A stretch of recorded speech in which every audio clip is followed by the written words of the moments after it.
আমাৰ আজিৰ এই অধ্যায়টো খুব গুৰুত্বপূৰ্ণ ভক্তি যোগ সম্পৰ্কীয় অধ্যায়। ভক্তিৰ লগত যোগ কৰাই দিব পৰা এটা অধ্যায়। যদি কোনোবা এনেকুৱা মানুহ আছে যদি ভক্তিৰ লগত এতিয়ালৈকে যোগ হ'ব পৰা নাই, তেতিয়াহ'লে এই অধ্যায়টোৱে ভক্তিৰ লগত যোগ কৰাই দিব পাৰিব। এই হ'ল ভক্তি যোগ অধ্যায়। আৰু এই অধ্যায়টোৰ বিশেষত্ব আগৰ পৰা আহি আছে, এতিয়া ভক্তি যুগত ওলোৱা হৈছে।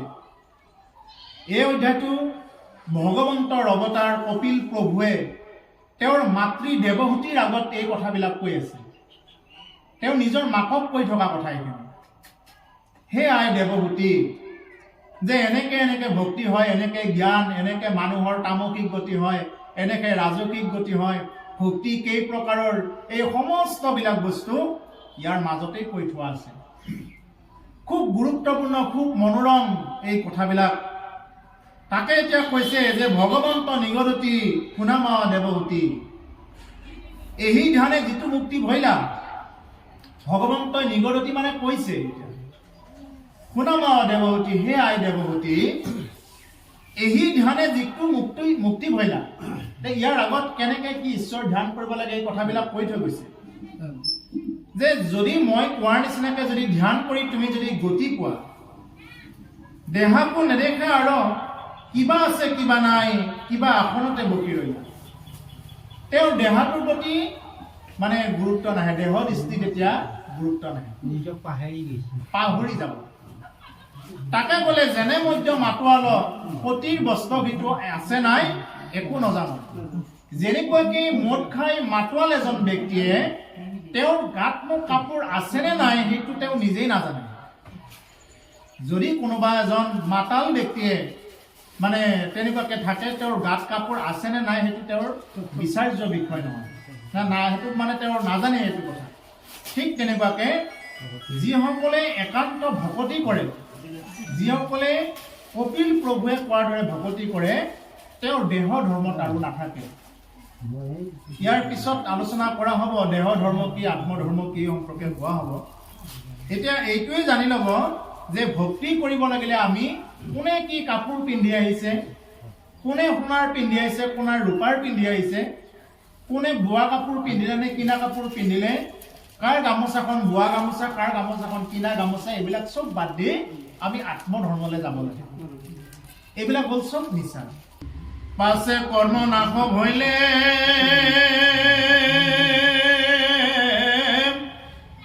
ভৌতিক শৰীৰ পৰে, তেৱে যোগী ব্ৰহ্মত মিলয়,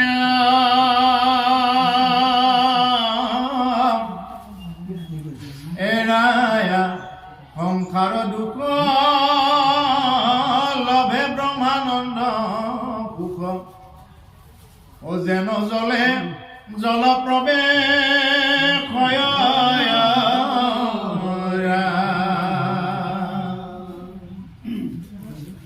পাছে কৰ্ম নাশক হলে ভৌতিক শৰীৰ পৰে।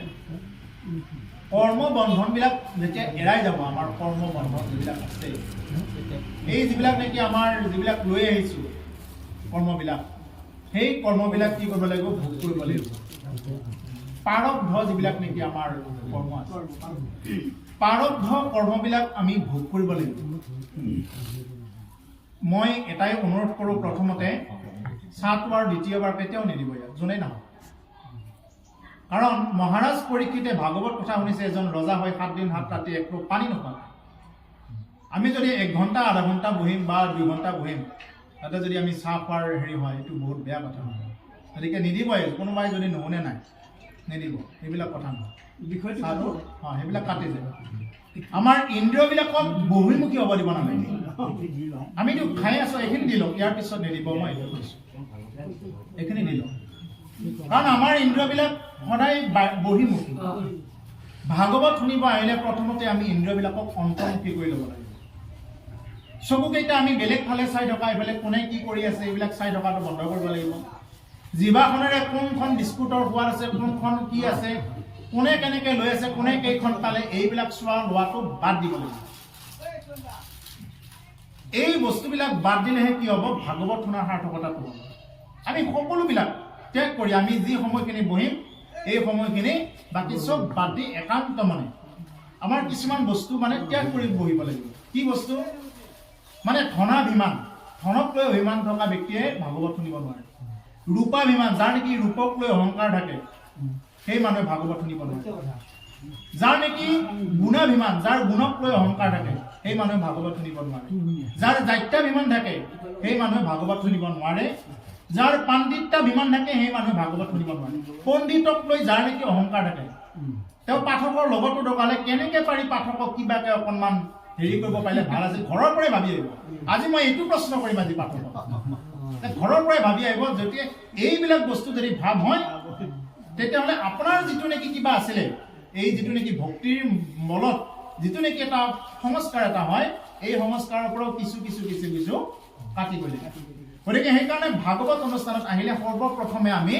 এই বস্তুবিলাক চাব লাগে যেনেকুৱাকে এল পি স্কুলত আমি প্ৰথমতে গ'লে পঢ়া পাৰক নোৱাৰক কথা নাই কিন্তু নখ চুলি চুটিকৈ যাব লাগিব পৰিষ্কাৰ পৰিচ্ছন্ন ড্ৰেছ পিন্ধি যাব লাগিব পঢ়া পাৰক নোৱাৰক সেইটো পিছত আহিব ঠিক তেনেকুৱাকে কৃষ্ণ কথা শুনিব আহিলে আমি হাই গণ্ডগোল কৰা বিষয়ী কথা পতা এই সমস্তবিলাক বস্তু বাদ দি যদি একান্ত মনে আমি শুনো তেতিয়াহ'লে এই 1 ঘণ্টা বা 2 ঘণ্টা শুনিলে আমাৰ অশ্বমেধ যজ্ঞৰ সমান এটা ফল প্ৰাপ্ত হয় নহ'লে এনেই আমি শুনি থাকিম এখন কাণেৰে শুনিম এখন কাণেৰে ওলাই যাব আপুনি জনম ভাগৱত শুনিব কোনো ধৰণৰ ফলেই নহয় প্ৰভু কথা এটা শুনো কৃষ্ণ এতিয়া আপুনি আমাৰ মুখিলা বন্ধ কৰিয়ে থলে প্ৰথমতে যি এটা কথা হ'ল এটা কথা হ'ল আমি কিবা এটা যেনিবা বুজি নাপাওঁ সেইটো সুধিব পাৰে সেইটো সোধাৰ এটা নিয়ম আছে মই ইয়াৰ পিছত ক'ম বাৰু কথাখিনি কেনেকৈ সুধিব লাগে কাৰণ ভাগৱততেই কৈ যাব এই কথাখিনি মহাৰাজ পৰীক্ষিতে কেনেকৈ প্ৰশ্ন কৰে হে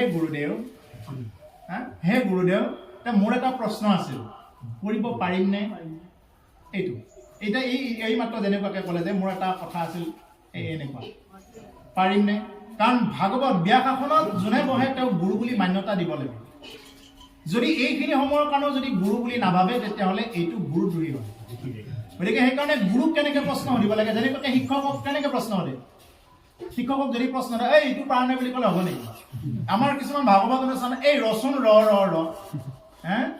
ৰচোন মোৰ এটা প্ৰশ্ন আছে ৰচোন আমি পঢ়ি আছো তাতে কপিল দেৱতী সংবাদ তাতে ওলাব যে ভীমৰ প্ৰশ্ন ঘটোৎকচৰ প্ৰশ্ন তেনেকুৱাকে যদি কৰে সেইবিলাক নহয় ইয়াৰ লগত যদি মিল থকা কিবা প্ৰশ্ন আছে প্ৰাসংগিক প্ৰশ্নবিলাক কৰিব পাৰে কৃষ্ণ হয়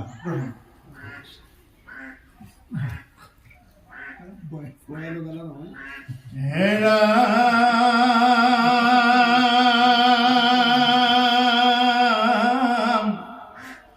পাছে কৰ্ম নাশব হইলে ভৌতিক শৰীৰ পৰে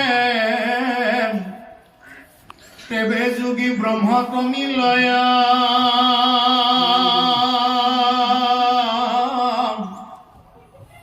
এৰায়া সংসাৰ দুখ লভে ব্ৰহ্মানন্দ ভূপ যেন জলে জল প্ৰৱেশ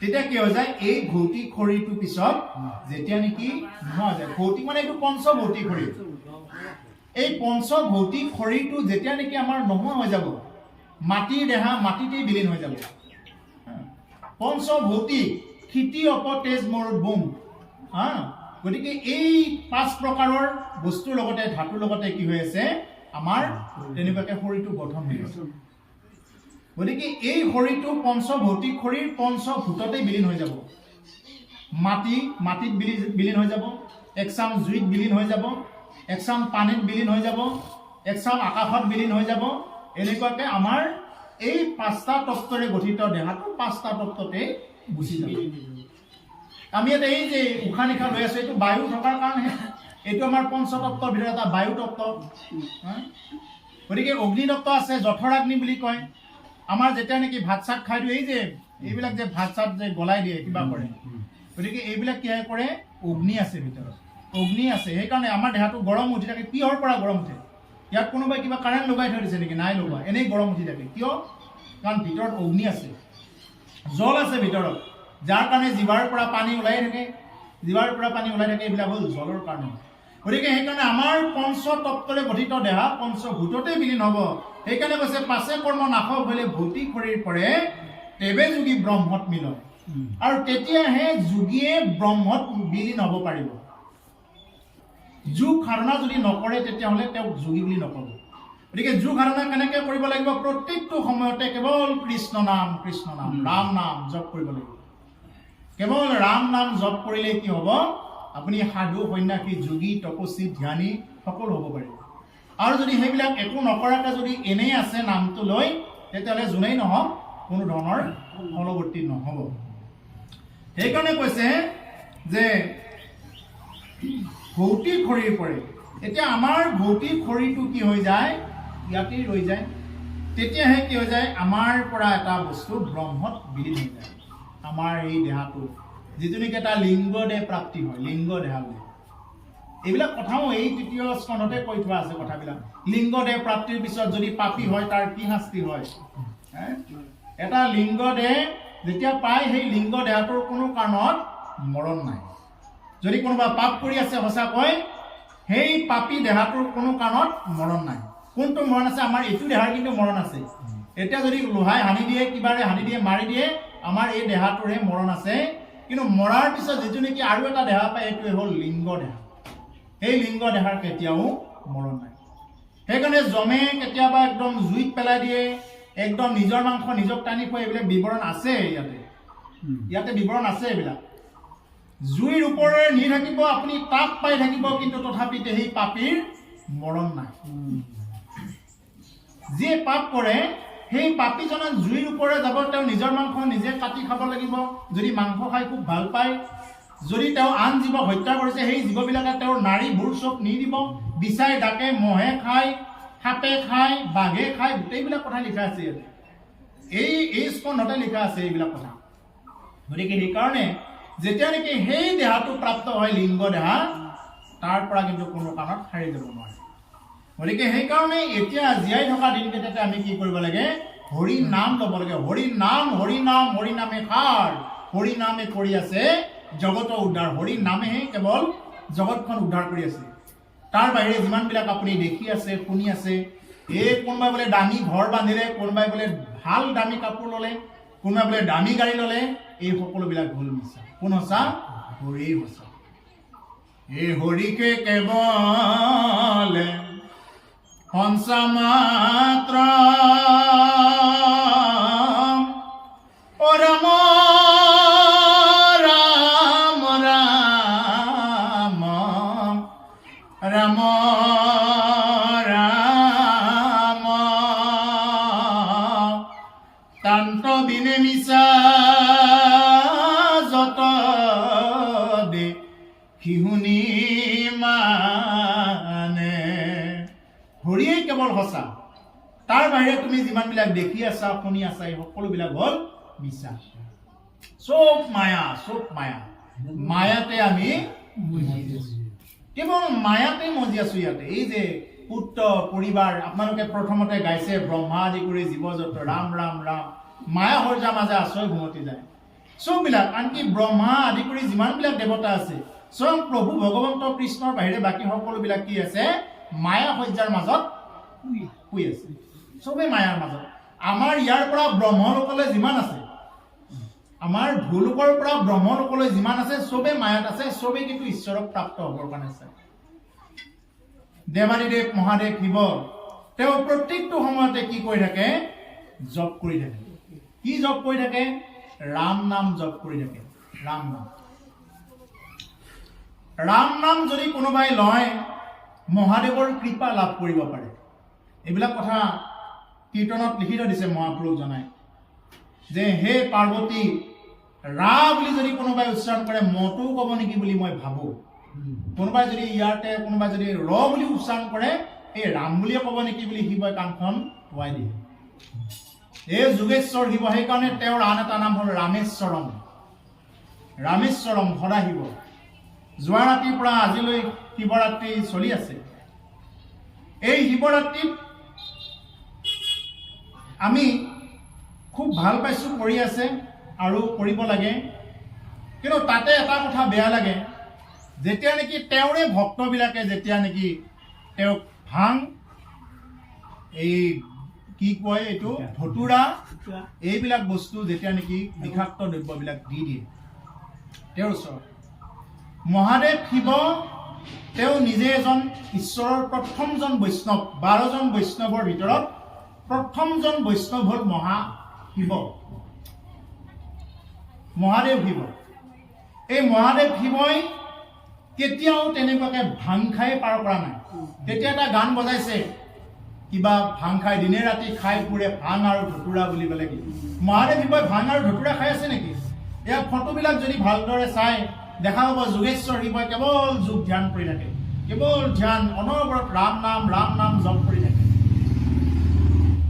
এই ইয়াৰ পিছতে চতুৰ্থ স্কন্ধত ক'ব মহাদেৱ শিৱ যেতিয়া নেকি ধ্যানত মগ্ন আছিল, শিৱদক্ষৰ বিৰোধ তেনেকুৱাকৈ হৈছিল। ইমান ৰাম নামত মাতাল হৈ থাকে শিৱ। যেতিয়া দক্ষ প্ৰজাপতি আহিলে, দক্ষ প্ৰজাপতি আহোঁতেও তেওঁ গমই নাপায় ৰাম নাম জপ কৰি আছে, তেতিয়া দক্ষৰ খং উঠিছে। খং উঠি কি কৰিছে বোলে, মই অহাৰ কাৰণে শিৱ উঠা নাই বুলি বোলে বিভিন্ন প্ৰকাৰৰ কথা ক'লে। এইবিলাক কথা বাৰু চতুৰ্থ স্কন্ধত পাব, এইবিলাক কথা খুব সুন্দৰকৈ আছে। তাৰমানে মহাদেৱ শিৱই ইমান ৰাম নাম জপ কৰে, সেইজন শিৱক যদি কোনোবাই ভাঙেৰে ধতুৰাৰ গুটিৰে তেনেকুৱাকৈ যদি পুজিব যায়, সেইটো আটাইতকৈ দুৰ্ভাগ্য কথা। আচলতে কি কৰিছে, তেওঁক নিজৰ ভক্তখিনিয়ে কিন্তু তেওঁক বিৰোধিতা কৰি থকাৰ দৰে হৈ যায়। যিয়ে নেকি এনেকুৱা কৰে, নিজৰ ভক্তই নিজৰ সেই আৰাধ্য দেৱতাক কিবা কৰাৰ নিচিনা হৈ যায়, বিৰোধী কৰাৰ নিচিনা হৈ যায়। যিজন মহাদেৱ শিৱই যেতিয়া নেকি বাসুকী নাগৰৰ পৰা যেতিয়া নেকি হলাহল বিষ ওলাইছিল সাগৰ মন্থন কৰোঁতে, তেতিয়া সৃষ্টিত হাহাকাৰ লাগি গৈছিল, সেই বিষবিলাক কোনে খাব, কোনে পান কৰিব সেই বিষবিলাক। তেতিয়া মহাদেৱ শিৱই আহি পেলাই কি কৈছিল বোলে, সেই বিষখিনি ময়ে পান কৰিম, জগতৰে শান্তি হওক, ময়ে বিষ পান কৰিম, মোৰ যি হয় হওক। শিৱই বিষ পান কৰিছে, এই কণ্ঠৰ এইখিনিৰ পৰাও তললৈ নামি যোৱা নাই, যাৰ কাৰণে তেওঁৰ নাম নীলকণ্ঠ। কণ্ঠ নীলা হৈ আছে। সেই নীলকণ্ঠ মহাদেৱ শিৱক আজি ইমান কিবা কৰি শিৱৰাত্ৰি পালন কৰিছে যে ভাং আগবঢ়াই দি কিবা আগবঢ়াই দি এইটো তেওঁৰ ভক্তই তেওঁক বিৰোধিতা কৰা হৈছে। ইয়াৰ বাহিৰে একো হোৱা নাই। শিৱস্তুত আছে, এই ৰাৱণে লিখা শিৱস্তুত, শিৱ তাণ্ডৱ, এইবিলাক ইমান ধুনীয়া আছে। সেনেকুৱা কৰক, তাত আমাৰ ক'ব লগা নাই। কিন্তু আমাৰ ক'ব লগা এইটোতেই আছে যে তাতে সেইজন যোগেশ্বৰ শিৱ, যিজন বৈষ্ণৱ শিৱ, তেওঁৰ আগত ভাং আৰু ঘোটা কোনো কাৰণত সেইবিলাক বস্তু ব্যৱহাৰ নহয়। আৰু যদি হয়, যদি শিৱই কোৱাৰ বিপৰীতে যদি কোনোবাই যদি এনেকুৱা আচৰণ কৰে, কিন্তু তেওঁৰে অৱতাৰ, কিন্তু আকৌ তেওঁ হনুমানে আকৌ বেলেগকে যায়। যেতিয়া ৰাৱণে কি কৰিছিলে, ৰাৱণ আছিল শিৱৰ ভক্ত, ৰাৱণে কি কৰিলে, যেতিয়া নেকি সীতা মাতাক হৰণ কৰিলে, তেতিয়া কি কৰিলে, শিৱৰ অৱতাৰ হনুমান বুলি যাক কয়, এই হনুমানে কি কৰিছিল, প্ৰথমতে ৰাৱণৰ লংকাপুৰী জ্বলাই দিছিল, চাৰখাৰ কৰি দিছিল। প্ৰথম কিন্তু শিৱৰে অৱতাৰে জ্বলাই দিছিলে।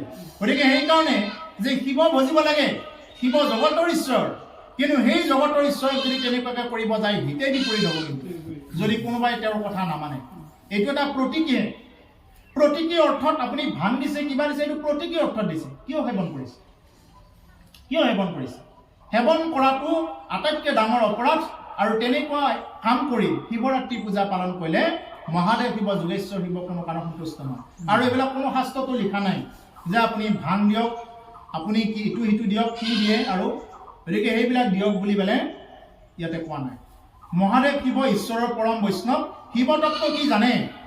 শিৱতত্ত্বই হ'ল আচল তত্ত্ব, যে সংসাৰৰ সমস্ত দুখ বেদনা মই ল'ম আৰু জগতৰ শান্তি থাকক, যাৰ কাৰণে তেওঁ হলাহল পান কৰিলে। এইটো হ'ল শিৱতত্ত্ব। এজন দেউতাকে যেতিয়া নেকি নিজৰ ল'ৰাটোক কয় বোলে, দে মোৰ চোলা আছে দে, যে তোকে আনি দিওঁ বুলি পেলাই যিটো নেকি কয়, মই এনেকৈ চলিম আৰু মোৰ আছে, বা মনতে ভাবে বোলে দে চলিটোৱে কিবাকে পিন্ধক বুলি যিটো কয়, নিজে দুখ ভোগ কৰি থাকে, নিজে সেইটো ভোগ কৰি থাকে। সেইটো ভোগ কৰি এই যে সন্তানক যে সেই বস্তুটো দিয়ে, এই হ'ল শিৱতত্ত্ব। বুজি পাইছেনে? এইটোৱে হ'ল শিৱতত্ত্ব। মানে মোৰ সমস্তখিনি দুখ ময়ে পাওঁ, কথা নাই সংসাৰখনৰ। আমাৰ ঘৰখনৰ দুখখিনি ময়ে ল'ম, কথা নাই, ময়ে বজাৰ যাম, ময়ে চিঙা চেণ্ডেল পিন্ধি থাকিম, কথা নাই, কিন্তু আমাৰ যাতে ল'ৰা ছোৱালীকেইটা ভালে থাকক। মই দৰকাৰ হ'লে ৰাতিয়ে দিনে মই ডিউটি কৰিম, মই ৰাতি দিন ডিউটি কৰিম, কথা নাই, কিন্তু মোৰ ল'ৰা ছোৱালীকেইজন ভালে থাকক। এই হ'ল দেউতাক। গতিকে এইটো হ'ল শিৱ তত্ত্ব। নিজৰ মাকে যে সমস্ত যি হৈছে যে দিনটো কাম কৰিছে, কাম কৰি থাকি দেখি সমস্তবিলাক যেনেকুৱাকে দুৰ্গা গোসাঁনীৰ যেনেকুৱাকে 10খনমান হাত থাকে, তেনেকুৱাকে 2খন হাতেৰেও এগৰাকী মাতৃয়ে ঘৰৰ বাচন বৰ্তন ধোৱাৰ পৰা কাপোৰ কানি ধোৱাৰ পৰা সমস্তখিনি কাম কৰে। সেইগৰাকীয়ে হ'ল তেওঁ সমস্ত চবৰ কাৰণে, চবৰ সুখৰ কাৰণে কি কৰে, তেওঁ সেইখিনি আপ্যায়ন কৰে। এই হ'ল শিৱ তত্ত্ব। মানে জগতৰ দুখখিনি যিয়ে হৰণ কৰে, মানে কাৰোবাৰ দুখ নহওক, মই দৰকাৰ হ'লে দুখত থাকোঁ, ই সুখত থাকক, এই বুলি যিয়ে এৰিছে, এই হ'ল শিৱ তত্ত্ব। গতিকে এনেকুৱা এজন পৰম বৈষ্ণৱ শিৱক যেতিয়া কোনোবাই তেনেকুৱাকে যেতিয়া ভজনা কৰিব যায়, এইটোত আমাৰ ক'ব লগা আছে, এইটোত ক'ব লগা আছে। কিন্তু শিৱৰাত্ৰি পূজাত তাতে গাখীৰ ঢালিছে, শিৱ স্তোত্ৰ, ইমান সুন্দৰ সুন্দৰ এইবিলাক আছে, সেইবিলাক কৰিব লাগে। আৰু যিবিলাক নেকি গান ওলাইছে, এই যে গাজা খোৱা, গাঞ্জাৰ চিৰাল পাত নে কি এটা ওলাইছে, সেনে শিৱৰ হেৰিত নাচে, তেনেকুৱা নহয়। মহাদেৱ শিৱৰ খুব সুন্দৰ ভজন আছে। মহাদেৱ শিৱৰ এটা ভজন অসমীয়াৰ ভিতৰত খুব ভাল লাগে। হে জয় চন্দ্ৰশেখৰ জয় হিৰে জটাধাৰী, জয় জয় মহাদেৱ মুকুন্দ মুৰাৰী, হে জয় জয় সদাশিৱ দেৱতী পুৰাৰী, হে জয় জয় সদাশিৱ দেৱতী পুৰাৰী, হে জয় চন্দ্ৰশেখৰ জয় হিৰে জটাধাৰী, জয় জয় মহাদেৱ মুকুন্দ মুৰাৰী, হে জয় জয় সদাশিৱ দেৱতী পুৰাৰী, হে। এয়া শিৱৰ গীত হ'ব লাগে এনেকুৱা যে ত্ৰিপুৰাৰী শিৱ, ত্ৰিপুৰাসুৰক তেওঁ বধ কৰিছিলে, ত্ৰিপুৰাৰী নাম পালে। ও ত্ৰিপুৰাক বধ কৰি আজি শিৱ জটাধাৰী, ত্ৰিপুৰাৰী নাম পাইলা, ও শিৱে দুখ দুখ ডম্বৰু বজায়। এইবিলাক এই শিৱৰ গীত। কিন্তু এই যে ভাং খোৱা গীত কিবা কিবি এইবিলাক যিবিলাক ওলাইছে, এইটো হ'ল আটাইতকৈ মহাদেৱ শিৱক কৰা অপমান। এই অপমানৰ পৰা যদি তেওঁ মানে চেলেঞ্জ ল'ব লগা হয়, তেতিয়া কিন্তু এই ৰাৱণৰ যেনেকুৱা দশা হৈছে সেনেকুৱাই হ'ব ভক্তসকলৰ। গতিকে যিমান ভক্ত কহলাব গ'লেও তাৰমানে যদি তেওঁৰ কোৱাৰ বিপৰীতে যদি কৰা হয়, তাৰ কিন্তু ফলটো তেনেকুৱাই হ'ব। এই শিৱ তত্ত্বক লৈ পেলাই যাতে আমি খুব সুন্দৰকৈ বুজি ল'ব পাৰোঁ কথাবিলাক। শিৱ তত্ত্বটোৱে আমাৰ জগতৰ এটা খুব গুৰুত্বপূৰ্ণ তত্ত্ব। গতিকে সেইজন মহাদেৱ শিৱই তেনেকুৱাকৈ কি কৰে, ঈশ্বৰক ধ্যান কৰি থাকে, প্ৰত্যেকটো সময়ত কেৱল ৰাম নাম কৃষ্ণ নাম জপ কৰি থাকে। তাকে কৈছে যে যেতিয়া নেকি এই শৰীৰটোৰ কৰ্মনাশ হ'ব, কৰ্মনাশ মানে আপুনি পাপ কৰিলেও ভোগ কৰিব লাগিব, পুণ্য কৰিলেও ভোগ কৰিব লাগিব। পাপ কৰিলেও ভোগ কৰিব লাগিব, পুণ্যও ইয়াতেই থ'ব লাগিব। পাপ পুণ্য এৰাই যিটো চলিব পাৰে তেওঁহে বৈকুণ্ঠগামী হ'ব। তাকে প্ৰহ্লাদকো এই কথাবিলাক উপদেশ দি থৈ গৈছে আগতে, যে পুণ্যবিলাক ভোগ কৰি কি কৰা, পুণ্য ক্ষয় কৰি তুমি যাব লাগিব ক'ত, বৈকুণ্ঠ পাব। যদি তেওঁ পুণ্যবিলাক ভোগ নকৰে তেতিয়াহ'লে আকৌ সেইটো থাকি যাব। গতিকে সেইকাৰণে পাপ আৰু পুণ্য এই দুটা বস্তু আমি ইয়াতে যি উপাৰ্জন এইখিনি ভোগ কৰিব লাগিব। এৰাই সংসাৰৰ দুখ লবে ব্ৰহ্মানন্দ সুখ। ব্ৰহ্মানন্দ সুখটো কি বস্তু? ব্ৰহ্মানন্দ সুখটো হ'ল ব্ৰহ্মাণ্ডৰ আনন্দ য'ত আছে, এই বিশ্ব ব্ৰহ্মাণ্ডৰ য'ত নেকি কি হয়, আনন্দ ব্ৰহ্মক যেতিয়া নেকি কোৱা হয়, আনন্দ ব্ৰহ্ম। আনন্দ ক'ত পায়? আনন্দ মানুহে যিমানেই যি নকৰক, আনন্দ বোলা বস্তুটো ইমান সহজত নাপায়। মানুহে ভাবে আনন্দটো মানে কিবা এসাঁজ ভালকৈ জুতি বুটিকৈ খালোঁ মছলা দি, এইটোৱে আনন্দ নেকি? এই যে ই গাড়ী ল'লে এইটোৱে আনন্দ নেকি? ই বহুত আনন্দত আছে নেকি? গতিকে এনেকুৱাকৈ বস্তুবিলাক কি কৰে, ভাবি লয়। সুখ আৰু আনন্দ এই দুটা বস্তু বেলেগ বেলেগ। এই যে গাড়ী ঘোঁৰা লোৱা এইবিলাক হ'ল এটা এটা খন্তেকীয়া সুখ, সেইটো আনন্দ নহয়। এই যে গাড়ী ঘোঁৰা মানুহে সুখ আৰু আনন্দ এই দুটা বস্তু একেই বুলি ভাবি থাকে। এই যে ঘৰ বান্ধিলে বিৰাট ডাঙৰ বিল্ডিঙত আছে সেইটোকে মানে আনন্দ বুলি ভাবে। আনন্দ এইটো নহয়। আনন্দ কেতিয়া হ'ব? আনন্দ আপুনি কৃষ্ণ কথা শুনিলেহে সেই আনন্দ লাভ কৰিব পাৰে। প্ৰত্যেকজন মানুহে আনন্দ বিচাৰে। কিয় আনন্দ বিচাৰে? কাৰণ আমি প্ৰত্যেকেই ক'ৰ পৰা আহিছোঁ? আনন্দ ব্ৰহ্মৰ পৰা আহিছোঁ। মই যাৰ পৰা আহিছোঁ তেওঁতো আনন্দ ব্ৰহ্ম। তেওঁ আনন্দ ব্ৰহ্ম, তেওঁ আনন্দতে থাকে। কাৰ অংশ আমি? প্ৰভু ভগৱন্তৰ অংশ আমি। তাৰ কাৰণে প্ৰত্যেক মানুহে কিন্তু আনন্দ বিচাৰে, সুখ বিচাৰে। ক'ত পায় আনন্দ? ৰাতিপুৱাই উঠি পেলাই কিবা বেলেগ বেলেগ কাম কৰি থাকিলে আনন্দ পায়। টকা পইচাত মাথা মাৰি থাকিলে আনন্দ পাম বুলি ভাবে। সেইটো আনন্দ সুখটো বেলেগ বেলেগ বস্তু। এক কৰি তুলিব। সুখটো কি বস্তু? বোলে আজি মই এসাঁজ ভালকৈ খালোঁ, এইটো এটা সুখ, খন্তেকীয়া সুখ। ঘৰ বান্ধিলে যিমান যি দেখি আছে এইবিলাকৰ খন্তেকীয়া সুখ। তেওঁ সোধক গৈ, যিজনে 2 তালা 3 তালা বিল্ডিঙত আছে, 10 মহলীয়াত আছে, তেওঁ সোধক গৈ, না আপুনি গোটেই জগতৰ সুখী নে? তেওঁ উত্তৰ দিব, একো এটা সুখী নহয়। দেখা পাই আছে তেওঁৰ ভিতৰত কিমান কি আছে। তেওঁৰ ঘৰতে ডিভোৰ্চ প্ৰক্ৰিয়া চলি আছে। তেওঁৰ ঘৰতে ইটোৰ কথা সিটো নুশুনে, সিটোৰ কথা সিটোৱে নুশুনে। তেওঁৰ বহুত শত্ৰু, ৰাতি স্লিপিং টেবলেট খাই শুব লগা হয়। বহুত টকা আছে, এটা মিঠাই খাওঁ বুলি খাব নোৱাৰে, অলপমান মছলা খাওঁ বুলি খাব নোৱাৰে। টকা থাকিলে কি হ'ব? টকা থাকিলে একো নাই, কাম নাই। টকা এতিয়া বুকত বান্ধি লৈহে আছে। গলৰ গলে টকা থাকিলে কি হ'ল? তাতে তেওঁ যদি একো ভোগে কৰিব নোৱাৰে। গতিকে সেইটো হ'ল খন্তেকীয়া সুখ। আৰু আনন্দটো কি বস্তু? য'ত নেকি কৃষ্ণ কথা শুনি যি নেকি ৰস পান কৰা হয়, এইটোৱে হ'ল কি জগতৰ আনন্দ। এই আনন্দ কেৱল ভাগৱত শুনিলেহে এই আনন্দ লাভ কৰিব পাৰে। আধ্যাত্মিক সুখতহে সেই আনন্দ লাভ কৰিব পাৰে। আধ্যাত্মিকতাৰ বাদে কোনোবাই যদি বেলেগ পন্থাৰে আনন্দ ল'ম বুলি ভাবে, এইটো তেওঁৰ আটাইতকৈ মূৰ্খামি কাম। তেওঁ গোটেই জীৱনটো তেওঁ ঘূৰি থাকক, য'তে ত'তে ঘূৰি থাকক। আধ্যাত্মিক দৰ্শন যদি তেওঁ যদি নাজানে, যদি আধ্যাত্মিক দৰ্শন বোলা বস্তুটো যদি তেওঁৰ যদি হৃদয়ত এতিয়ালৈ অহাই নাই, তেতিয়াহ'লে সেই আনন্দৰ সোৱাদটো তেওঁ নাপাব। এৰাই সংসাৰৰ দুখ, তেতিয়া সংসাৰৰ দুখবিলাক এৰাই ব্ৰহ্মানন্দ সুখ লাভ কৰি যেন জলপ্ৰৱেশ হয়। যেনেকুৱাকে পানীত আকৌ পানী যায়, যেনেকুৱাকে আমাৰ নদী পানীবিলাক সাগৰত যায়, সাগৰৰ পৰা মহাসাগৰত যায়, তাৰ পৰা আকৌ ভাৱ হৈ আকৌ উৰি যায়, ঠিক তেনেকুৱা আমাৰো এই আত্মাটো য'ৰ পৰা আহিছোঁ আমি তলৈকে যাব লাগিব। আৰু তলৈ নোযোৱা পৰ্যন্ত ইয়াতেই আপুনি পুনৰূপী জনমম পুনৰূপী মৰণম এই চক্ৰটোত থাকিব লগাত পৰিব। পুনৰ জনম মৰণৰ এই চক্ৰটোৰ পৰাই আহি আমি এতিয়া এই মানৱ জনম পাইছোঁ। মানুহৰ জনমটো এনেকুৱা নহয় যে আমি কেৱল খাই লৈ পেলাই আমি যে পাৰ কৰি দিম, তেনেকুৱা নহয়। মানুহৰ জনমটো ঈশ্বৰে মানুহক নিজৰ নিচিনাকৈ সৃষ্টি কৰিছে। ভগৱান যেনেকুৱা মানুহো দেখিবলৈ তেনেকুৱা। গতিকে সেইকাৰণে মানুহৰ জনম পাই যদি, ইমান সুন্দৰ দুৰ্লভ মনুষ্য দেহা পাই যদি কোনোবাই যদি হৰি সেৱা নকৰিলে, তাৰ কাৰণে নামঘোষাত কৈছে, এ আপুনি আপোনাৰ বন্ধু, আপুনি আপোনাৰ শত্ৰু, ঐ আপুনি আপোনাৰ মাৰে, হৰিকণ ভজিনৰে আপুনি হোৱাই অনষ্ট, হৰি ভজি আপোনাক তাৰে।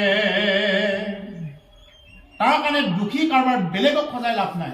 তুমি তোমাৰ নিজে নিজৰ বন্ধু, নিজে নিজৰ শত্ৰু, নিজে নিজক ৰাখিবও পাৰা, মাৰিবও পাৰা। মানুহে ইচ্ছা কৰিলে নিজৰ জীৱনটোক বহুত ওপৰলৈ লৈ যাব পাৰে, আৰু মানুহে ইচ্ছা কৰিলে নিজৰ জীৱনটোক অধোগতিলৈ লৈ যাব পাৰে। ঊৰ্ধ্বগতিলৈ নিব পাৰে, অধোগতিলৈ নিব পাৰে, যদি মানুহে ইচ্ছা কৰে। তাৰ কাৰণে দায়ী কিন্তু আমাৰ সদ্যকাক দায় দি বদ্যকাক দায় দি লাভ নাই। কাৰণ বদ্যকাই শৰণ নোলোৱাৰ কাৰণে মই আজিলৈ শৰণ লোৱা নাই, আমাৰ মাজুদাকে শৰণ নোলোৱাৰ কাৰণে মই আজিলৈকে শৰণ লোৱা নাই। এইটো আটাইতকৈ ডাঙৰ ভুল কথা। শৰণ লোৱাৰ টাইমত চবকে সুধিব লাগে কৃষ্ণ। মনত ৰাখিব, যিদিনা নেকি সীতাৰ দৰে দেৱীক যদি কোনোবাই তেনেকুৱাকে যদি অপদস্থ কৰিবৰ কাৰণে যায়, সেইদিনাৰ পৰা তেওঁৰ মানে এইটো ধ্বংস খতম। গতিকে সেইকাৰণে যে সেই সীতাক হাতত ধৰাটোৱে হ'ল ৰাৱণৰ প্ৰধান অপৰাধ।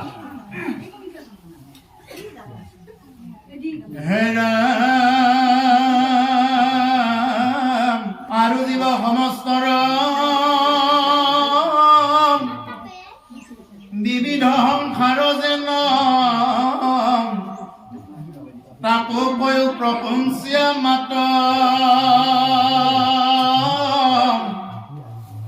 যাহা পজানিলে লোকে সমস্ত পাপত হন্তে অবিৰপতি হৈবে কহায় খাতয়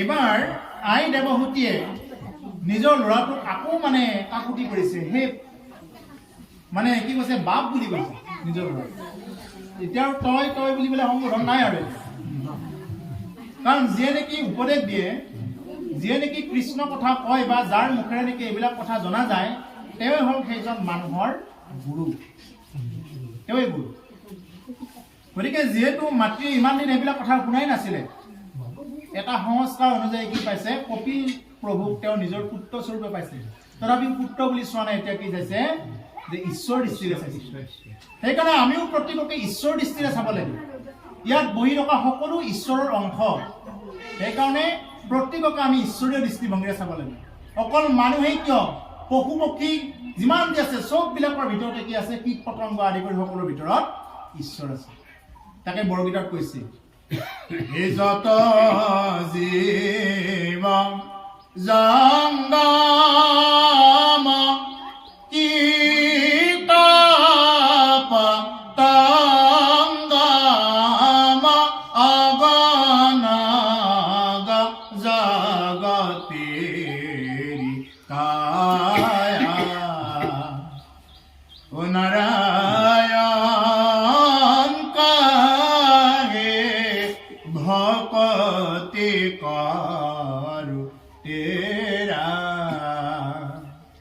যত জীৱ জংগম কীট পতংগম জীৱ জগতত যিমানবিলাক জীৱ আছে আনকি কীট পতংগ আদি কৰি সকলোৰে ভিতৰত ঈশ্বৰ বহি আছে অগণব জগতেৰি কায়া প্ৰত্যেকৰ ভিতৰত কায়া মানে শৰীৰ তোমাৰ এই শৰীৰ ব্যক্ত হৈ আছে বিয়পি আছে আকৌ কৈছে ইখস ৰূপে হৰি সবঘতে বৈঠ জয়সন গগন বিআপি ঈশ্বৰ স্বৰূপে হৰিয়ে কি কৰি আছে সবঘতে বৈঠ সকলোৰে ঘটবিলাকত এই দেহাৰূপী ঘটত কি কৰি আছে ঈশ্বৰে বহি আছে জয়সন গগন ব্যাপী গগন মানে গোটেই পৃথিৱী জুৰি পেলাই যেনেকুৱাকে আকাশখন যেনেকুৱাকে কি হৈ আছে বিয়পি আছে গোটেই পৃথিৱী জুৰি আকাশখন যেনেকুৱাকে বিয়পি আছে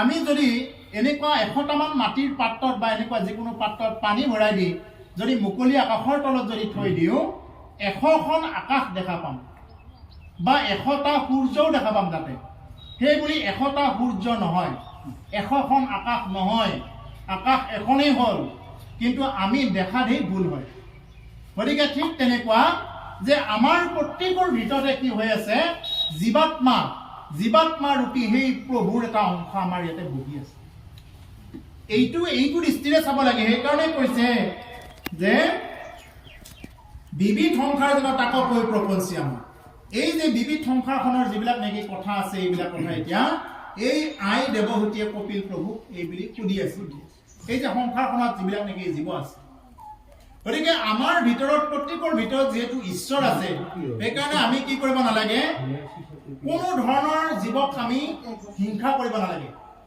আপুনি যদি হাতক মাৰিব লৈছে হিংসা কৰিছে পাৰটোক যদি মোটকা মাৰি ধৰিছে হিংসা কৰিছে আপোনাৰ এডাল গাৰ নোম টানি চাওক কিমান দুখ পায় কেঁচা চুলি এডাল টানি চাওক কিমান দুখ পায় এটা হাত তাক মোটকা মাৰিছে জিঅতে পাখা উঘালি দিয়ে কিছুমানে এইটো বহুত ডাঙৰ পাপৰ কথা ইয়াতে ক'ব এইবিলাক কথা কিমান কষ্ট হয় এই গোটেইবিলাক কথা ইয়াত ক'ব বহুত ডাঙৰ ঘোৰ অপৰাধ এটা অনুভূতি কৰি ল'ব যে মই যিমান দুখ পাওঁ মই যিমান কষ্ট পাওঁ সেই হাতো সিমান কষ্ট পায় এইবিলাক আমাৰ মানুহৰ অৱশ্যে এইবিলাক খোৱাৰ কাৰণেও নহয় জীৱাৰহে জুতি এইবিলাক জীৱাৰহে তৃপ্তি জীৱাখৰে কেৱল ৰসৰ সোৱাদ লৈ ভাল পায় হে জীৱা জান তই ৰস ৰচা দক হে জীৱা তই কেৱল ৰসৰ স্বাদটোহে জান এবাৰ ৰাম নামত ৰমি চোৱা না এবাৰ ৰাম নাম লৈ চোৱা না ৰাম নাম লৈ কিমান ৰস পায় হে ৰাম নাম কি মধুৰ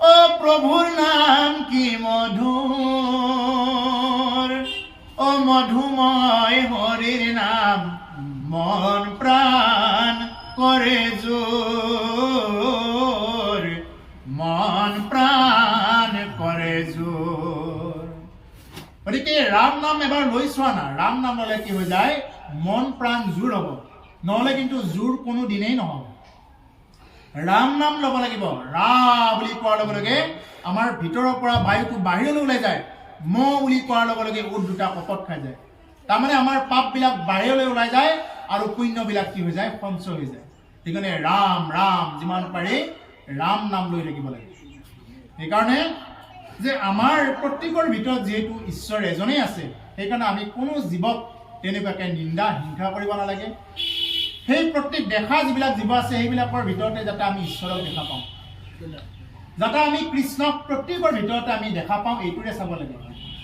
প্ৰত্যেকৰ ভিতৰতে ঈশ্বৰ আছে সেইকাৰণে কি হয় মই ইয়াৰ আগতে কৈছোঁ কথাটো সেইকাৰণে প্ৰত্যেক মানুহে আনন্দ বিচাৰি ফুৰে কিয় আনন্দ বিচাৰি ফুৰে যে তেওঁলোকে আনন্দৰ সন্তান হয় আমি চব আনন্দ ব্ৰহ্মৰ সন্তান হয় কিবা নহয় কিবা প্ৰকাৰে জানে যে মানুহে ক'তনো আনন্দ পায় বুলি জানে যে আনন্দৰ পিছত ঘূৰি ফুৰে কিন্তু আনন্দৰ সংজ্ঞাটো নাজানি পেলাই কি কৰে মানুহে য'তে পাই ত'তে আনন্দ আছে বুলি ভাবি থাকে সুখ য'তে পাই ত'তে সুখ ল'বৰ কাৰণে চেষ্টা কৰি থাকে ক'তনো সুখ কি বস্তু আনন্দ কি বস্তু এইবিলাক নাজানে যিমান পালেও নুকুলেহে নুকুলে যিমান যি কৰিলেও নুকুলেহে নুকুলে কেৱল এইবিলাকতে ব্যস্ত থাকে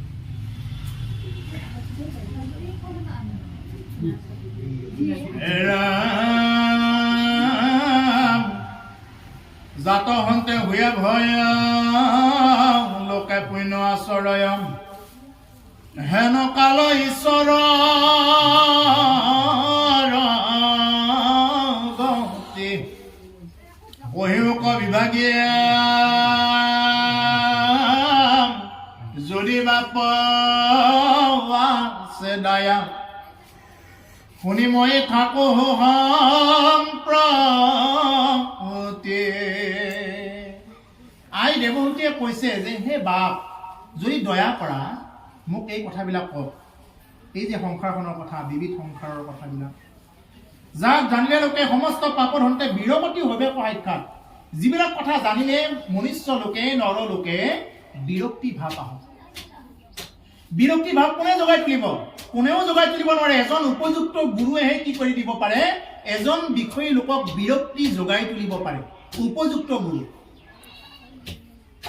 নামত তেনে গুৰু হলেই নহব এটাতো পাঠক বহুত আছে ভাগৱতৰ পাঠক আমাৰ যিবিলাক পাঠক লগ পোৱা যায় আমাৰ পাঠকবিলাক আচলতে সংশোধন হ'ব লাগে আমাৰ পাঠকবিলাকক উদ্দেশ্য কৰি কৈছো যদি ইয়াতেও কোনোবা আছে পাঠকজন যিয়ে নেকি ভাগৱত বক্তা তেওঁ নিজে প্ৰথমতে শুদ্ধ হ'ব লাগিব শুদ্ধ কেনেকৈ হ'ব প্ৰথমতে তেওঁ শৰণ ল'বই লাগিব এজন উপযুক্ত গুৰুৰ ওচৰত শৰণ ভজন ল'ব লাগিব তাৰপিছতে তেওঁ জীৱ হিংসা বাদ দিব লাগিব মাছ মাংস এইবিলাক হিংসা কৰা বাদ দিব লাগিব আনক হিংসা কৰা আনক ঠাট্টা কৰা অপমান কৰা কাৰোবাৰ দূৰ কৰি থকা ৰাতি আন্ধাৰতে কৱৈ লেঙি জাল পাতা ৰাতি আন্ধাৰতে উঠি জানৰ মুখ ৰখা খাল বিল সিঁচি ফুৰা এই সমস্ত কামবিলাক তেওঁ বাদ দিব লাগিব তেওঁ নাম কৰি থাকিব লাগিব নামী হ'ব লাগিব এনেই হ'লেই নহ'ব আৰু তেনেকুৱাকৈ যদি হয় এনেই যদি আহি এনেকুৱাকৈ যদি বহে তেতিয়াহ'লে কিন্তু সেইটো সাৰ্থকতাটো নাথাকিব সেইকাৰণে যে যিসকল যদি কোনোবা আছে বা ওচৰে পাজৰে যদি কোনোবাই শুনি থাকে তেতিয়াহ'লে এই কথাখিনি মোৰ এটা অনুৰোধ থাকিলে যে বাকী কথাটো বাদ দিয়ক যদি কোৱাজনে যদি ভাল নকৰে কোৱাজনে যদি আকৌ পিছদিনা গৈ পেলাই তেনেকুৱা ওলট পালট কৰি থাকে তেতিয়া মানুহে কি আৰু শুনিব কোৱাজনে ইয়াতে কৈছে যে জীৱ হিংসা নকৰিবা কোৱাজনেই যদি যাই পেলাই ৰাতিপুৱাই যায় বিভিন্ন প্ৰকাৰৰ মাছ মাংস বিচাৰি ফুৰে হ'ব নেকি নহয় গতিকে সেইকাৰণে যে আমি কি কৰিব লাগে এই গুৰুবিলাকক আমি সংশোধন কৰি ল'ব লাগে ভাগৱত যি আছে তেওঁ এজন গুৰু হয় গুৰুৰ তেওঁ আয়ত্ব আনিব লাগিব এনেই তেওঁ বহিলেই নহয় তেওঁ সেই আয়ত্বখিনি তেওঁ নিজে ল'ব লাগিব কায় বাক্য মনে অভ্যাস কৰিব লাগিব সমস্ত ভূততে বিষ্ণু বুদ্ধি নয়ে যাৱে কায় বাক্য মনে অভ্যাস কিবা এই বুলি কৈছে এই সমস্ত ভূততে বিষ্ণু বুদ্ধি যাৱে ও কায় বাক্য মনে অভ্যাস কিবা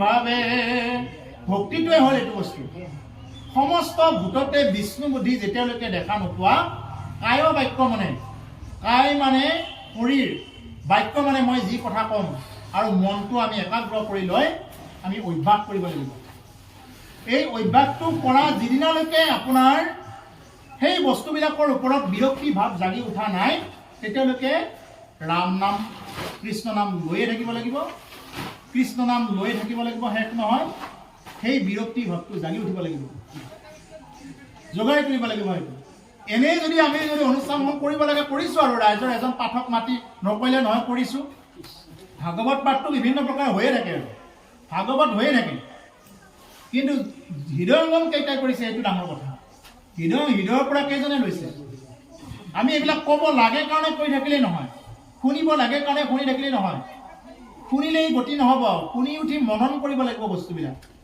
যে ইয়াত কি কৈ আছে আচলতে এই বস্তুটো মনন কৰিব লাগিব তেতিয়াহে কি হ'ব সেই শুনাটোৰ সাৰ্থকতাটো হ'ব নহ'লে কিন্তু সেই সাৰ্থকতাটো নাহিব গতিকে আমাৰ বিষয়ত বিৰক্ত আহিব লাগিব তাকে আই দেৱহতীয়ে কৈছে যে হে বাপ তুমি মোক এইখিনি কথা কোৱা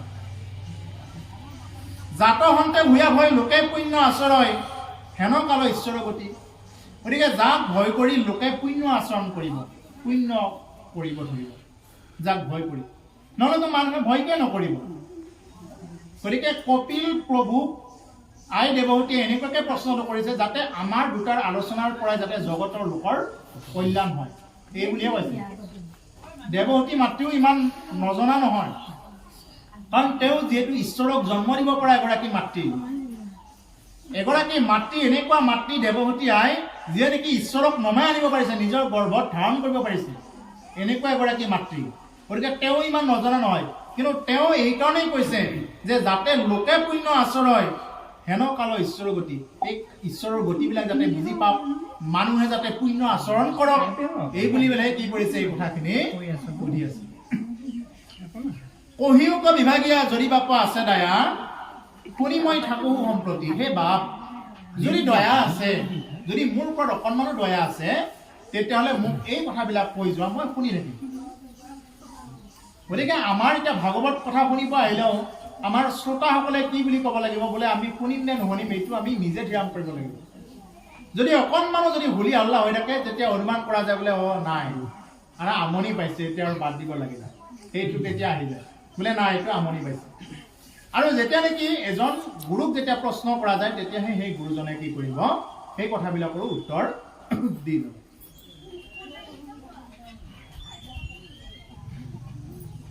বিজ্ঞান হয় আন্ধাৰ মাজে শয়ন কৰি আছে শ্ৰান্ত হৈয়া জীৱ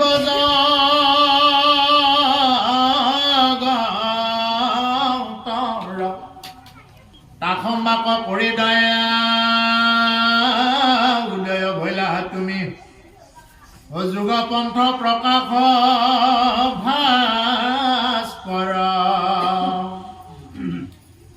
অজ্ঞান আন্ধাৰৰ মাজত কি কৰি আছে শয়ন কৰি আছে শ্ৰান্ত হোৱা জীৱ জগতৰ যিবিলাক জীৱ আছে এই গোটেইবিলাকে কি কৰি আছে অজ্ঞান আন্ধাৰত বুৰ গৈ আছে অজ্ঞান যিদিনাৰ পৰা তেওঁ জ্ঞান লাভ কৰিব সেইদিনা তেওঁ আৰু ব্ৰহ্ম সাক্ষাৎ কৰাৰ কাৰণে তেওঁ লাগি উঠিবই লাগিব আৰু যিদিনালৈকে তেওঁ অজ্ঞানী হৈ থাকিব সেইদিনালৈকে তেওঁ এই ব্ৰহ্মৰ ধাৰণাবিলাক তেওঁৰ চিন্তাত নাহিব ব্ৰহ্মৰ চিন্তাটো এনেকুৱা বস্তু আপুনি য'তেই আছে তোৰ পৰাই ব্ৰহ্ম চিন্তা কৰিব পাৰে আৰু তেনেকুৱাকে ব্ৰহ্ম চিন্তা কৰিহে কি পাব ব্ৰহ্মানন্দ সুখটো তেওঁ লাভ কৰিব যদি তেনেকুৱাকে ব্ৰহ্ম চিন্তা নকৰে তেতিয়ালৈকে সেই ব্ৰহ্ম আনন্দ যিটো নেকি সুখ এই ব্ৰহ্মানন্দ সুখটো তেওঁ লাভ কৰিব নোৱাৰিব গতিকে সেইকাৰণে তাসমবাক কৰি দিয়া উদয় ভৈলা তুমি যুগপন্থ প্ৰকাশ ভাস্কৰ মানে সূৰ্য যেনেকুৱাকে উদয় হোৱাৰ লগে লগে এতিয়া আমাৰ অন্ধকাৰবিলাক নাশ হৈ এতিয়া পোহৰ আহিছে সূৰ্য যদি নোহোৱা হয় সূৰ্যটো যদি নোলায় যিমান লাইট চাইট জ্বলাই দিয়কচোন যিমান হেল'জেন লাইট জ্বলাই দিয়ক কি হৈ থাকিব আন্ধাৰ হৈয়ে থাকিব একফালে নহয় একফালে আন্ধাৰ হৈ থাকিব। গতিকে সেইকাৰণে যিমান লাইট দিলেও সেই আন্ধাৰ ঢাকা নাযায়, কিন্তু যেতিয়া নেকি সূৰ্য প্ৰকাশমান হ'ব তেতিয়া কি হৈ যাব, এই অন্ধকাৰবিলাক দূৰ হৈ যাব। ঠিক তদ্ৰূপ আমাৰ ভিতৰতো যেতিয়া নেকি জ্ঞানৰ জ্যোতি আহিব, কি জ্ঞানৰ জ্যোতি? ভগৱত ভক্তিৰ জ্ঞানবিলাক যেতিয়া নেকি আহিব, প্ৰকট হ'ব ভিতৰৰ পৰা, তেতিয়াহ'লে কি হ'ব, সেই অজ্ঞান আন্ধাৰবিলাক নোহোৱা হৈ কি হ'ব, জ্ঞানৰ পোহৰ আহিব। ৰামেতেকে জানিলো মই এইবাৰ সমস্ত লোকম তই উদ্ধাৰ কৰিবা কৃপাময়া।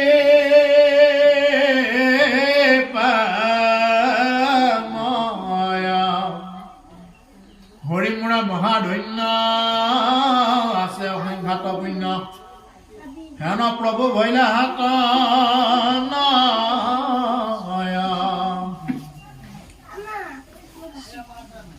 গতিকে এটাকে জানিলো মই এইবাৰ সমস্ত লোক উদ্ধাৰ কৰিবা কিবা মই এইবাৰ নিশ্চয়কৈ জানিলো সেই কৃপাময় বুলি সম্বোধন কৰিছে। কৃপাময় নিজৰ পুতেকক সম্বোধন কৰিছে, সেই কৃপাময় মই এইবাৰ নিশ্চয়কৈ জানিলো যে তুমি কি কৰিবা, যে সমস্ত লোকক এইবাৰ তুমি উদ্ধাৰ কৰিবা।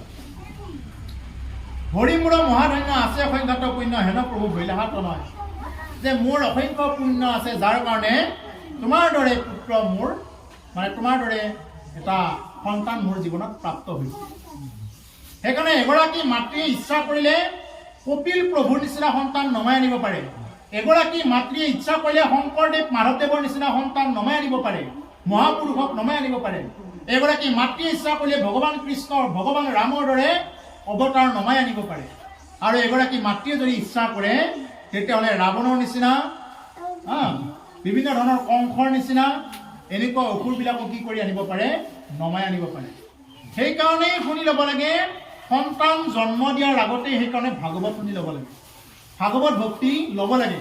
যদি নাজানে জনা মানুহক সুধি ল'ব লাগে। সেইকাৰণে নজনাকে যদি এনেই যায়, দেখাত দেখি যদি তেওঁলোকে বিয়া হৈছে আৰু এই অনুকা বিয়া হৈছে তাৰ কাৰণে ময়ো বিয়া হৈছো, বিয়া হোৱাৰো কিছুমান নীতি নিয়ম আছে। বিয়া ৰাইজক দেখাই মাক বাপেকেও বিয়া কৰাই দিলেই নহয়, সমাজেও বিয়া কৰাই দিলেই নহয়। বিয়া কৰোৱাৰ পিছৰ ৰীতি নীতি বোলা বস্তুটো ভাগৱতত দিছে, ইয়াতে খুব সুন্দৰকে দিছে। হিৰণ্যকশিপু কিয় জন্ম পাব লগা হ'ল সেই অধ্যায়ত আছে কথাবিলাক। ধ্ৰুৱ কেনেকে জন্ম পালে, প্ৰহ্লাদ কেনেকে জন্ম পালে, অসুৰৰ জুৰিত আহিও কি অসুৰৰ কোলাটো কি হ'ল, প্ৰহ্লাদ জন্ম পালে অসুৰে। হিৰণ্যকশিপুৰ গৃহত আকৌ প্ৰহ্লাদ আহিল, কেনেকে আহিলে? আকৌ দ্বিতীৰ গৰ্ভত কেনেকে আহিব পালে অসুৰ?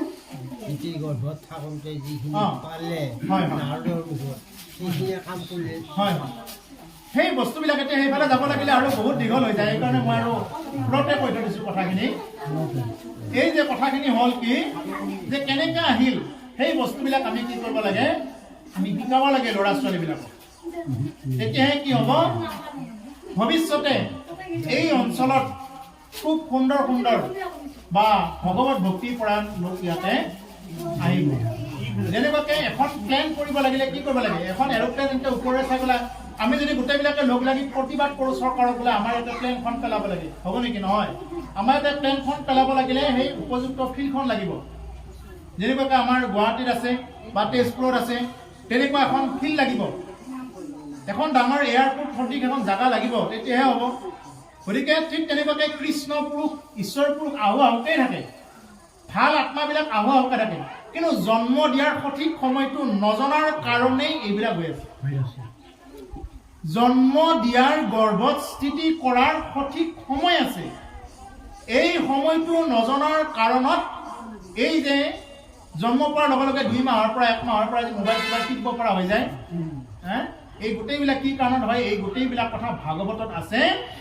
যদি সেইবিলাক শুনে তেতিয়াহ'লে এইবিলাক কামত দিব। সেই অধ্যায়ত ক'ব লাগিব এইখিনি কথা, এতিয়া ক'লে বহুত দীঘল হৈ যাব। মই এইখিনিয়ে মাত্ৰ এতিয়া কৈছোঁ যে সেইবিলাক যিসকল নৱ আছে, যিসকল নতুন নতুন যুৱক যুৱতী আছে, তেওঁলোকক এই শিক্ষাৰে শিক্ষিত কৰাব লাগিব।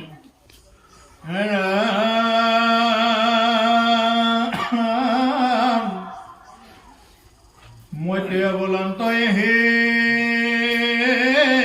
মাতৃৰ সুন্দৰ বাণী শুনি প্ৰভু কপিল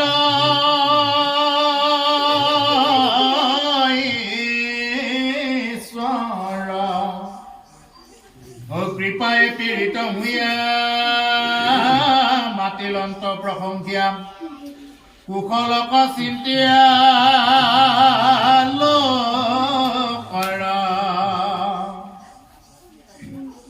ভগৱন্ত নিগদতি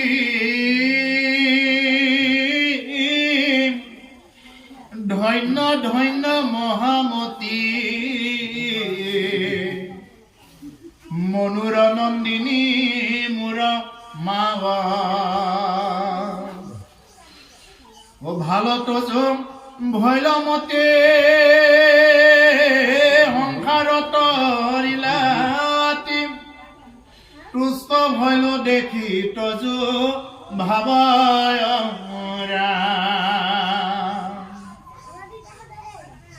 মৈত্ৰেয় বুলন্ত আহি মাতৃৰ সুন্দৰ বাণী শুনি প্ৰভু কপিল ঈশ্বৰ এতিয়া এই আকৌ এবাৰ মৈত্ৰেয় মুনিলে আহিলে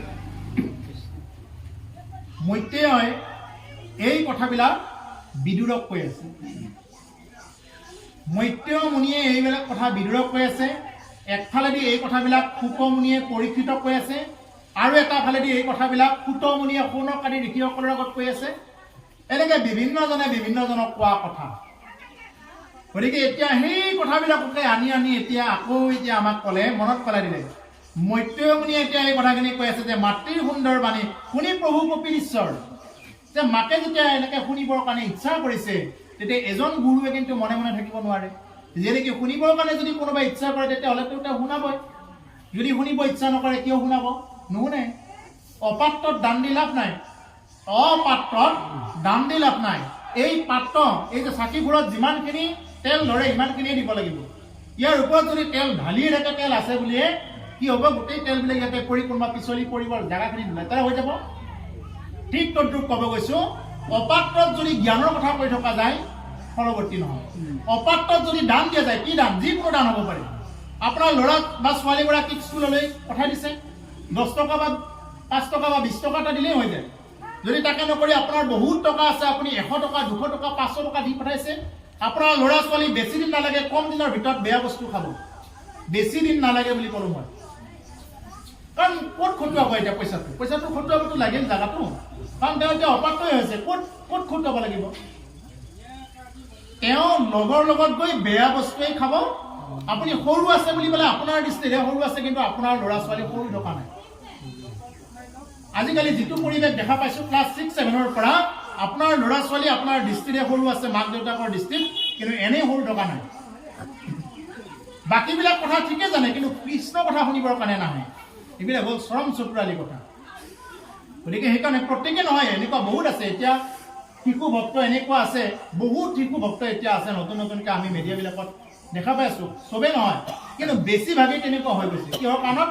মাক দেউতাকৰো কিছুমান কি আছে অনৈতিক কৰ্মবিলাক আছে টকা পইচা আছে মাক দেউতাকৰ কিয় দিব তুমি কিয় দিবা থাকিলে তুমি কিয় দিবা অকণমান দিলেইতো হৈ যায় কিবা এটা বোলে 1 পেকেট চিপছ খাব চিপছৰ কথা পাৰিলেতো চিপছ খোৱাবই নালাগে ল'ৰা ছোৱালী দৰকাৰ হ'লে 1 পোৱা আটা আনক ঘৰতে 2খন পিঠা বনাই দিয়ক অলপমান পিঠাগুড়ি খুন্দক ঘৰতে চাউল 1 মুঠা পিঠাগুড়ি বনাই দিয়ক তাৰ পৰা কিবা খুৱাওক এইটোহে হেৰি বা খুব বেছিতে বাদাম খাব পাৰে কিন্তু যদি চিপছবিলাক খুৱায় তাৰ কাৰণে এতিয়া ল'ৰা ছোৱালীবিলাকৰ ভাত খাব ইচ্ছা নকৰে লিভাৰৰ প্ৰব্লেম হয় কিমান তেলত বনাই দিছে এইটোতো ভাল তেলত বনোৱা নাই এইটো য'ত দেখি কম দামী তেল পায় সেই কম দামী তেলত গেছ দি পেকেটটোহে ফুলাই ধৰিছে ভিতৰত একো নাই অকণমান বস্তু তাতেই মানে কিছুমানে লুটি আছে আৰু আপোনাৰ ল'ৰা ছোৱালীক ঠিকছে দি আছে আৰু সেইবিলাক খাই কি কৰিছে ঘৰত আহি ভাতো নাখায় পিছত লিভাৰৰ ঔষধ খাই মানে পাত্তা পোৱা নাই এইবিলাক কাৰণ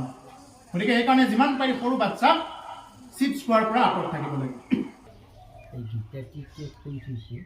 কৰ্ম দুয়োটা ফল জানা হব্য সাঁচি নিষ্পুজিলা মাধৱা আপুনি যেনে যাচি আমাক গোটেইবিলাক দি ঘেৰাইছে আমাক য'ত যিখিনি লাগে সকলো দি পঠাইছে তাৰ ভিতৰত যদি আমি কৰ্ম নকৰোঁ আমাৰ কষ্টটো আছে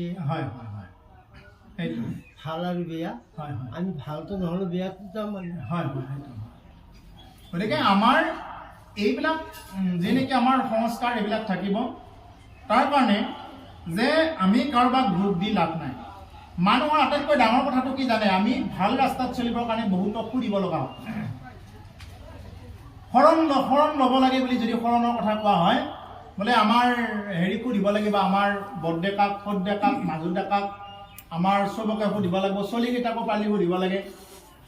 কিন্তু যিদিনা সেই মানুহজনে যিদিনা নেকি বেয়া বস্তু খাব আৰম্ভ কৰিছিল, সেইদিনা কাৰোবাক সুধি খাইছিল নে? নাই কোৱা। যিদিনা প্ৰথম সেই পানীটোক গিলিব চেষ্টা কৰিছিলে, সেইদিনা কাৰোবাক সুধিছিল নে? নাই। সেইদিনা কিন্তু তেওঁ অকলে কাকো নুশুধাকেই তেওঁ কামটো কৰিলে। কিন্তু আজি শৰণ ল'বৰ কাৰণে সুধিব লাগে, তাৰমানে ভাল ৰাস্তাত যাবৰ কাৰণে সুধিব লাগে। এই হ'ল কলিযুগৰ কথা। গতিকে সেইকাৰণে আমি কি কৰিব লাগে, যাতে আমি য'ৰ পৰা আহিছোঁ ততে যাতে যাব পাৰোঁ, এই সম্বন্ধটোত চাবৰ কাৰণে আমি কি কৰিব লাগে, ঈশ্বৰৰ কথা, কৃষ্ণ কথা কাণ পাতি শুনি আমি চলিব লাগে। হে ৰাম এহি বুলি কৃপাময়া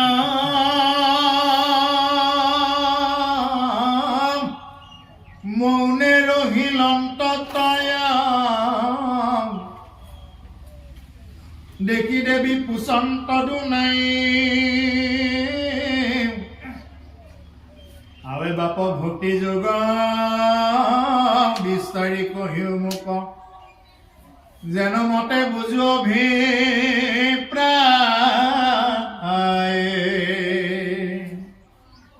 এই বুলি কৃপা মই মৌনে ৰহিল অন্ততয়। এই বুলি কি ক'লে, এই কথাখিনি কৈ থাকি কোনে মৌন হৈ ৰ'ল? কপিল প্ৰভুৱে। কপিল প্ৰভুৱে কথাখিনি কৈ থাকি মৌন হৈ ৰ'ল, কাৰণ তেওঁলোক ঈশ্বৰ চিন্তাত থকা মানুহ। প্ৰত্যেকটো সময়তে তেওঁলোকে ৰাম নাম জপ কৰি থাকে, প্ৰত্যেকটো সময়তে তেওঁলোকে কৃষ্ণ নাম, প্ৰত্যেকটো জীৱৰ ভিতৰত তেওঁলোকে কৃষ্ণ সাক্ষাৎ কৰি থাকে। আৰু এনেকৈ কৈ থাকি তেওঁ যেতিয়া অকণমান ৰৈ গ'ল, তেতিয়া আই দেৱহতীয়ে কৈছে যে আৱে বাপ ভক্তিযোগ বিস্তাৰি কহিও মোক, হে বাপ, নিজৰ ল'ৰাক কৈছে, হে বাপ মোক কি কোৱা, ভক্তিযোগৰ কথাখিনি কোৱা। এতিয়া আমাৰ কয়নে সেনেকুৱাকে? আমাৰতো নকয় তেনেকুৱাকে। কোনোবা মাকে নিজৰ ল'ৰাটোক সুধি পাইছে বোলে ভক্তি কেনেকুৱা কি হয়, অকণমান ক'ব লাগে কোৱাচোন বুলি। মাকেও নিজৰ ল'ৰাক নকয়, আমাৰ বাপা সৰু আছে দে, নাজানে দে, নামঘৰত আহিব সময় হোৱা নাই। এতিয়া আজি উদীয়মান ডেকা এজনো নাই। কিয় নাই? কিয় আহিবৰ সময় নাই? কাৰণ যদি তেওঁলোকে আহে, যদি তেওঁলোকে আজিৰ অধ্যায়খিনি যদি অন্তত শুনি লয়, মনুষ্য জীৱন প্ৰাপ্তিৰ এই কথাখিনি, জীৱনত আনন্দ তেওঁলোকে প্ৰাপ্ত হ'ব। কিন্তু দুৰ্ভাগ্যৰ কথা কি জানে, যে ভাগৱত কেৱল বুঢ়াকেইটাৰ কাৰণে বুলি ভাবে। যিকেইটা ইতিমধ্যে বিয়া হৈ দাঢ়ি চুলি পকি গ'ল, তেওঁলোকৰ সংসাৰ ক্ষেত্ৰত নামিব নেকি? নানামে। কিন্তু যিসকলে সংসাৰ ক্ষেত্ৰত নামিছে বা ভৱিষ্যত বাচ্ছা প্লেন কৰিছে, তেওঁলোকে ভাগৱত কথা শুনিব লাগে। একে খোলাখুলি কৈ দিছোঁ, যিসকলে নেকি ভৱিষ্যতে মানৱ বাচ্ছা মানে কিবা কৰিছে, প্লেন কৰিছে, কল্পনা কৰিছে, যিসকলে বৈবাহিক ক্ষেত্ৰত নামিব বা নামিম বুলি ভাবি আছে, তেওঁলোকেহে কি কৰিব লাগে, কৃষ্ণ কথা বেছি ভালকৈ শুনিব লাগে। বাকীবোৰেতো শুনিব, কিন্তু বেছিকৈ তেওঁলোকে শুনিব লাগে, তেওঁলোকে গুৰুত্ব দিব লাগে। কিন্তু দুৰ্ভাগ্যৰ কথাটো হ'ল কি, ইয়াতে যদি কেতিয়াবা এটা যদি চাউণ্ড ছেট আনি পেলাই যদি আপোনালোকে পূজা কৰি ৰাখিল হয়, চাউণ্ড ছেট এটা আনি, তেতিয়াহ'লে ইয়াতে নাচিবৰ কাৰণে বহুত আহিলোঁ, গাঞ্জাৰ চিৰল পাত্ৰত নাচিবৰ কাৰণে বহুত মানুহ দেখা যায়, কিন্তু কৃষ্ণ কথা শুনাৰ কাৰণত মানুহ দেখা পোৱা নাযায়। এই হ'ল আটাইতকৈ দুৰ্ভাগ্যৰ কথা। এইবিলাক ক'ব লাগে কাৰণে কৈ থকা হ'লে এইবিলাক আমাৰ হৃদয়ৰ কথা, ক'ব লাগে কাৰণে এইবিলাক কথা ব্যাখ্যা কৰি থকা হোৱা নাই। আটাইতকৈ দুখৰ কথা হ'ল এইটোৱে, আমাৰ উদীয়মান প্ৰজন্মবিলাক নাহে। এই যে নামঘৰ ভাগ আপোনালোকে আজি এনেকৈ ৰাখিছে, পিছত আৰু উন্নত হ'ব, কাক দি থৈ যাব এইবিলাক? যদি তেওঁলোকে যদি কৃষ্ণ কথাই নুশুনে, তেওঁলোকক যদি আমি আধ্যাত্মিক লাইনত আনিব নোৱাৰোঁ, পিছত গৈ কি কৰিব? তেওঁলোকে ডেকটো বজাই থাকিব, তাক বাহিৰে কি কৰিব? ডেকটো বজাব, বজাই পেলাই তাতে ধুনীয়া নাচিব, সেনেকৈতো কৰিব। এইবিলাকতো বিভিন্ন ধৰণৰ মানে এটা হেৰি চলিব লাগিব। এতিয়া যোৱাকালি শিৱৰাত্ৰি বুলি তৎ নাই, বাকী পূজাবিলাকত কিন্তু তেনেকুৱা নহয়। শিৱৰাত্ৰি মানে চব খাব পায়, খোৱাৰ কাৰণে মানে তৎ নাই, যোৰা ৰাস্তাত এইবিলাক হ'ল তৎ নাই। কিন্তু মহাদেৱ শিৱ তেনেকুৱা কৰিব দিছে নেকি? এটা শিৱ স্তুত্ব মাতকচোন, শিৱৰ স্তুত্ব এটা মাতকচোন, মুখস্থ কৰক, তেনেকৈ শিৱৰ ভক্ত হয়। মহাদেৱ শিৱৰ ওচৰত যায়, কেৱল মোক ইটো লাগে সেইটো লাগে, কেৱল নাই, এই শিৱ বাবা মোক ইটো দিয়া সেইটো দিয়া, ভিক্ষাৰীৰ নিচিনাকৈ ভিক্ষা কৰি থাকে। যদি শিৱ ভক্ত শিৱৰ ওচৰত কওক বোলে হে প্ৰভু, হে দেৱাদিদেৱ মহাদেৱ, আপোনাৰ কৃপাত মই সমস্তখিনি প্ৰাপ্ত হৈছোঁ, আপুনি কৃপা কৰি যোৱা। এনেকৈ কোনোবাই কয়নে? বোলে মোক এইটো লাগে সেইটো লাগে, মোৰ এইটো নাই সেইটো নাই। চাকি জ্বলাই প্ৰত্যেকখন চাকিৰ বিনিময়ত কি থাকে? এটা এটা কল্পনা থাকে।